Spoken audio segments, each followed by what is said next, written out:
Hello friends, आज हम लोग इस लीगल डिस्कशन के प्लेटफॉर्म पे डिस्कस करने जा रहे हैं सुप्रीम कोर्ट द्वारा पास की गई एक ऐसी जजमेंट जो नेगोशिएबल इंस्ट्रूमेंट एक्ट के तहत है और वो चेक बाउंस केसेस में जुरिस्डिक्शन को लेके महत्वपूर्ण होने वाली है। अगर आपने कभी किसी को अकाउंट पे चेक दिया है या लिया है तो शायद आपके लिए ये जजमेंट महत्वपूर्ण होने वाली है। यदि आप प्रैक्टिशनर एडवोकेट है तो भी आपके लिए ये जजमेंट महत्वपूर्ण होने वाली है।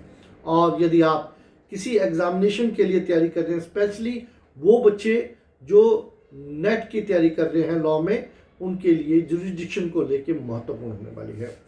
सो फ्रेंड्स, आज हम लोग बात करेंगे उस जजमेंट की जो 28 नवंबर 2025 को सुप्रीम कोर्ट की एक खंडपीठ यानी जेबी पर्दीवाला, जस्टिस जेबी पर्दीवाला और जस्टिस आर माधवन ने चेक बाउंसिंग के केसेस में जुरिस्डिक्शन को लेके पारित की है। यानी कि अकाउंट पे चेक डिसऑनर कंप्लेंट कहां दर्ज होगी, इसका आज का विषय है। मैं दोबारा दोहराता हूं, अकाउंट पे चेक डिसऑनर कंप्लेंट कहां दर्ज होगी, यानी कि जो कंप्लेनेंट चेक बाउंस में केस फाइल करेगा तो वो किस कोर्ट में करेगा, कैसे यह तय किया जाएगा।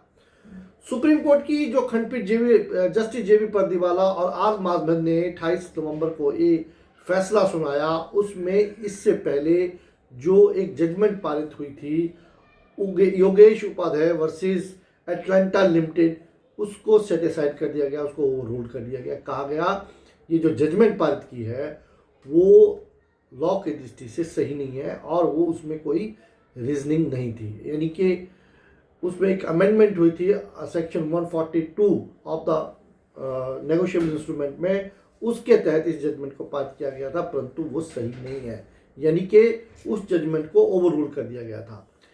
मैं इससे पहले की जो जजमेंट योगेश उपाध्याय की जो जजमेंट है उसमें क्या होता था, यदि आप अकाउंट पे ही हो, यानी कि आपको चेक मिला हुआ है और आप किसी विशेष दिन उस कमिटमेंट, उस एग्रीमेंट के तहत जो चेक को अपनी किसी ब्रांच में देते हो और एनकैशमेंट के लिए, और वो एनकैश होने के बजाय वो चेक बाउंस हो जाता है, तो चेक बाउंस का केस जो है वो आपके फेवर में बन जाता है। अब प्रश्न आपके लिए ये आता है कि इस चेक बाउंस से संबंधित जो कंप्लेंट है वो आपको कहाँ डालनी है।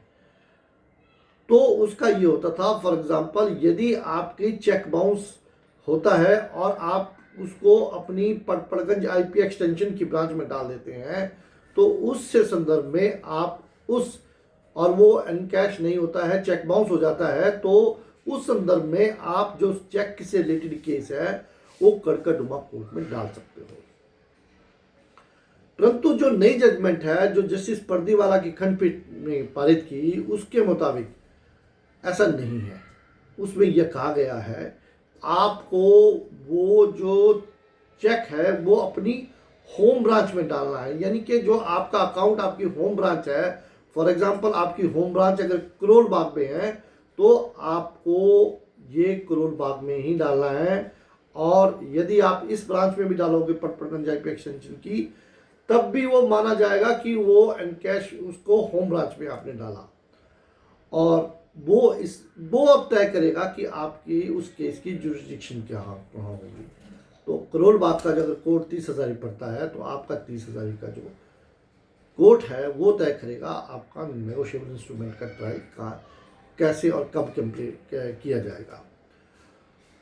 तो दोस्तों, ये थी मेरी आज की इन्फॉर्मेशन। शायद आपको ये इन्फॉर्मेशन अच्छी लगी है तो प्लीज़ इसको लाइक कीजिए, शेयर कीजिए।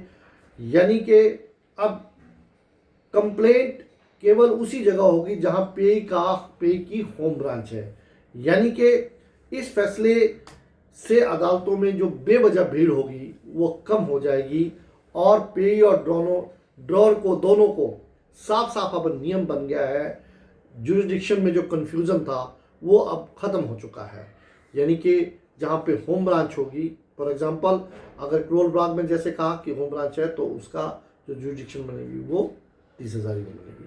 ये थी मेरी आज की इन्फॉर्मेशन। प्लीज़ मेरे इस चैनल को शेयर कीजिए, लाइक कीजिए और सब्सक्राइब कीजिए। Thank you.